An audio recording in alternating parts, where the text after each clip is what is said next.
Muy buenas todos los asistentes y oyentes a esta presentación que será una semblanza de Juan Bautista de la Costa Sublet, empresario minero y nuevas perspectivas sobre el primer Código de Minas de 1854. Es importante mencionar que esto es parte de las jornadas venezolanas de la historia de las geociencias y quien hace la presentación, el suscrito Noel Mariño.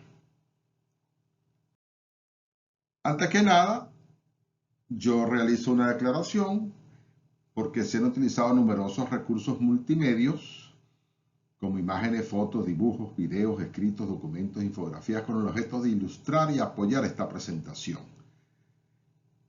Por ello, estos recursos han sido tomados de la web sin menoscabo de los derechos de sus autores y serán utilizados estrictamente para la enseñanza y la divulgación del conocimiento, sin que el presentador, el suscrito, reciba retribución económica por ello. Una vez firmado, comenzamos. ¿Quién fue Juan Bautista de la Costa Sublet? Vino al mundo en Angostura, Ciudad Bolívar, el 16 de febrero de 1823, en el departamento Orinoco, en los albores de la Gran Colombia. Es decir, este año las autoridades regionales y municipales debieron conmemorar el segundo centenario de su nacimiento, pero no sucedió. Lo recordamos unos pocos, entre ellos el cronista de Ciudad Bolívar, pero lamentablemente no hubo acción oficial. Y que quede en esta presentación remarcado y documentado este hecho. Fue el hombre público civil más notable de la Guayana venezolana en el siglo XIX, donde la figura dominante de la vida política guayanesa fue dominante entre 1850 y 1871.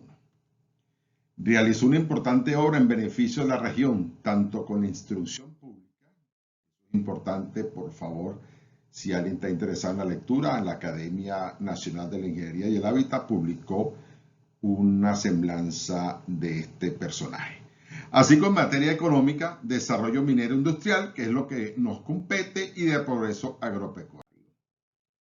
De la Costa, en diversas etapas de su vida. En efecto, en 1858, esta era su imagen. Esto proviene de Tavera, 1954. Luego un retrato, otra fotografía de 1880, también de Tavera, 1954. Y una foto en sus últimos años de Tavera, pero sin especificar el año. ¿Dónde nace de la Costa? Hemos dicho, Angostura, pero hoy día Ciudad Bolívar. Nació entre la calle Constitución, en la calle Constitución entre las calles Bolívar y Venezuela. En esta plaquita que usted ve aquí de mármol aparece esta indicación. Aquí nació Juan Bautista de la Costa, hijo. Le indican el nombre hijo, hoy día no lo hacen, porque para diferenciarlo de su padre, que fue un genovés que llegó a Ciudad Bolívar en 1814 y estuvo muy comprometido con la causa patriota. Ustedes ven que está muy deteriorada la placa porque en efecto ya tiene 100 años, porque esta fue la placa conmemorativa de los 100 años de su nacimiento. Esta casa tiene una particularidad muy llamativa, que son rejas de hierro forjado decoradas con figuras geométricas y coronadas con el monograma de la familia, D.C. de la Costa. Una empresa, por cierto, de comercio muy famosa en el siglo XIX, en Ciudad Bolívar. Hitos de Juan Bautista de la Costa. Él estudió en los Estados Unidos de Norteamérica y Prusia gracias a la solvencia económica de sus padres. Fue presidente de la provincia de Guayana entre 1861 y 1863 para ser nuevamente elegido entre 1867 y a 1871, 2 periodos seguidos, que fue su periodo más productivo. Por favor, tengan pendiente de esa fecha que vamos a tocarla en las próximas láminas. Importante, En la investigación bibliográfica se ubicaron diversas fuentes que destacan la vida de la costa, pero algunas, para no decir la mayoría, no se apegan a la veracidad de lo sucedido. Se le atribuyen acciones que no realizó. Aparecen fechas erróneas. Por ello se tuvo que efectuar un chequeo minucioso de las referencias consultadas a fin de repetir datos errados. Y entre esos datos comenzamos con el Código Minero de 1854, tema muy propicio para este Congreso de Geociencias. Fue el gobierno central que entendió la necesidad de ordenar la materia minera, luego de los primeros hallazgos auríferos en el Yuruari, que atrajo compañías, muchas de ellas extranjeras, la mayoría, y mineros artesanales. No existía una política de control de concesiones ni de pago por regalías. Así, el 15 de marzo de 1854, los legisladores venezolanos acordaron redactar un código de minas, y menos de 2 meses después, el 20 de mayo del mismo año, bajo la presidencia de José Gregorio Monagas, el Congreso Nacional promulga el primer Código de Minas. Es decir, el primer Código de Minas de Venezuela corresponde al año 1854. Dallas Costa solo impulsó la creación, no lo crió. Y como jefe político y concejal del cantón Angostura, alentó el desarrollo minero industrial de la zona. Dese cuenta, él comienza su legislación como presidente del estado, el estado Angostura, el estado de Guayana, lo comienza en 1861 y este código es de 7 años antes. El Código Minero de 1854 solo estuvo en vigencia durante 10 años. La Constitución del 13 de abril de 1864, al establecer el régimen federal en Venezuela, derogó tácitamente el Código de 1854. Dese cuenta, la Guerra Federal fue de 1859 a 1863. Luego de ese código, cuando triunfa el federalismo, se derogan una serie de leyes, entre ellos la Constitución, que fue redactada de nuevo atendiendo la situación federal del gobierno. Dispuso que cada estado federal tuviese la libre administración de sus productos naturales. En el año 1868, la Asamblea Legislativa del Estado Soberano de Guayana, que se llamó ahora Estado Soberano, luego de la Guerra Federal, conferir a la región el carácter constitucional de Estado minero, rango que le permitía la libre administración de sus productos naturales.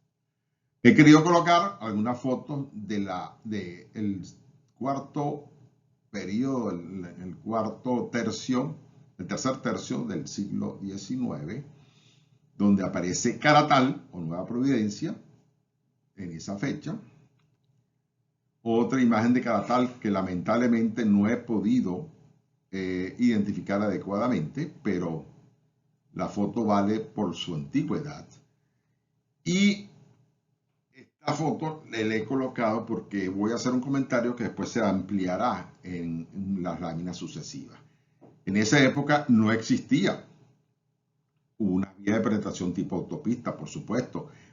Eran vías de penetración que eran manejadas por 3 formas. A lomo de caballo, por las mulas y una junta de bueyes que eran los carretones que llevaban los equipos pesados. 2 a 4 bueyes en carretones de 2 ejes. Así se manejaba tanto el suministro de equipos, servicios y alimentos como la salida del oro. En un carretón de este tipo se tardaba un aproximado de 5 a 7 días, dependiendo de la estación, si era seca o lluviosa, el estado de las vías y otra serie de inconvenientes adicionales muy típicos de Venezuela. Hoy día también. Entonces, 5 a 7 días. Eso llamó la atención y lo vamos a ver en pocos minutos. Los primeros años, Nueva Providencia. En 1864, el pueblo del Callao no existía, sino solo un filón de oro, y a su alrededor se conformó una ranchería que se llamó Nueva Providencia o Caratal. El 26 de abril de 1869, ya Juan Bautista de la Costa, como presidente del Estado Soberano de Guayana, dotó de 4 leguas cuadradas de ejido. Las leguas eran la forma de medir de esa época.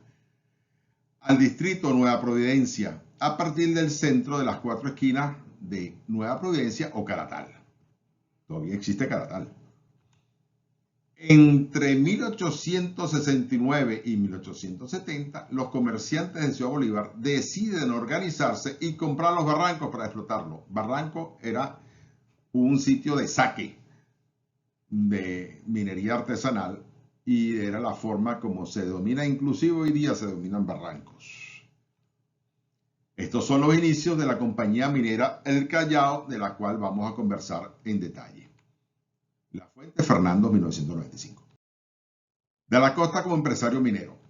La compañía minera El Callao fue fundada el 18 de enero de 1870 con el corso Antonio Licioni como presidente. Licioni venía de los llanos del Casanare y contó con Juan Bautista de la Costa como miembro fundador y formó parte de la directiva de esta empresa por muchos años. Se conformó inicialmente con capital venezolano, con 32 accionistas que aportaron la que era un dineral en esa época, que fue aumentando en años posteriores por incremento de la producción. A partir de 1875, la compañía minera El Callao comenzó su periodo de mayor productividad que dio lugar a una verdadera fiebre del oro. Fue la empresa más importante en la producción de oro durante el periodo 1880-1890 y mantuvo el rendimiento promedio sobre otras empresas mineras. Hitos de la compañía minera El Callao.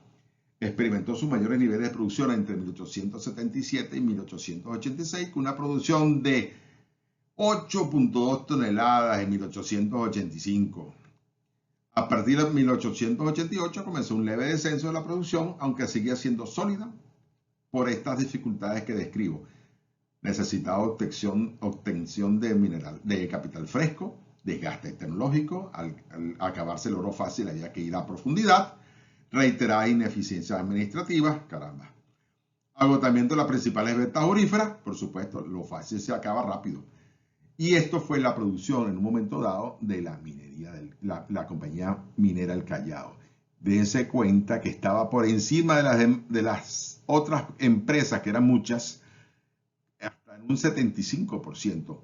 Y en estos 4 años, en toda la zona del Callao, se produjeron 12 toneladas o 12.000 kilos, de los cuales 9.000 correspondían, o 9 toneladas, a la empresa minera El Callao. Fuente González. Traigo a colación unos bonos de la compañía minera El Callao firmados por el propio Licioni. Y esto es importante, el famoso Bachano, que fue la primera moneda de oro acuñada en Caracas. Hubo una más 4 emisiones. El oro provenía de la compañía minera El Callao y se caracterizaba por una coloración amarilla con tonalidades verdosas. Su valor nominal fue de 100 bolívares. ¿Y por qué esto? Guzmán Blanco, que era el presidente de Venezuela en ese momento, quería dar a conocer la potencialidad del Callao. De la Costa y las vías de comunicación. De la Costa impulsó una política de desarrollo de vías de comunicación entre los pueblos del interior de Guayana, tanto terrestre como fluvial, debido en parte al auge de la explotación aurífera del Callao. Promovió la propuesta de transporte de ferrocarril en la provincia de Guayana a fin de sustituir los caminos de recuas y brindar seguridad para el transporte de oro y hacia los puertos de embarque. Pero estos proyectos ferroviarios solo se construyeron 17 kilómetros entre 1892 y 96 dentro del distrito minero del Callao. Quiero traer a colación unas fotos del ferrocarril en su momento con la locomotora 174, que fue en efecto. Conclusiones. Juan Bautista de la Costa Sublet fue un hombre civil con una visión progresista para su región, de pensamiento liberal, que impulsó la creación y aprobación en parte del Congreso Nacional del primer Código de Minas de 1854. O impulsó, ojo, además de un empresario minero con muchos años en la directiva de la empresa minera del Callao, fundada en 1870, que fue de gran importancia regional, nacional e internacional. Impulsó las mejoras en las vías de comunicación, por la necesidad de transportar tanto alimentos y servicios como material aurífero con seguridad, y así mejorar el intercambio de insumos. Las coordenadas de contacto, estoy a la orden. Muchas gracias.